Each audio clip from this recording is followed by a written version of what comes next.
النصر مظلوم دائما. إعلامي يكشف المستور عقب هزيمة الاتحاد بالكلاسيكو. علق الإعلامي عبد الرحمن الفريح عقب نهاية مباراة النصر والاتحاد في الجولة 13 من منافسات دوري روشن للمحترفين.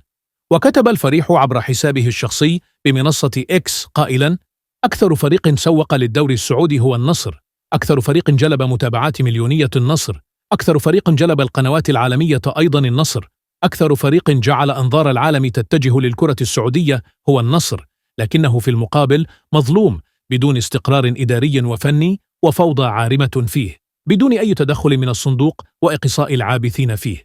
وانتهت مباراة الفريق الأول لكرة القدم بنادي الاتحاد ضد ضيفه النصر بفوز النمور بهدفين مقابل هدف، وذلك في اللقاء الذي أقيم على ملعب الجوهرة المشعة في مدينة جدة مساء يوم الجمعة الماضي. وبهذا الفوز زاد الاتحاد الفارق بينه وبين منافسه النصر إلى 11 نقطة، حيث يتصدر العميد الترتيب برصيد 36 نقطة، بينما يحتل العالمي المركز الرابع برصيد 25 نقطة.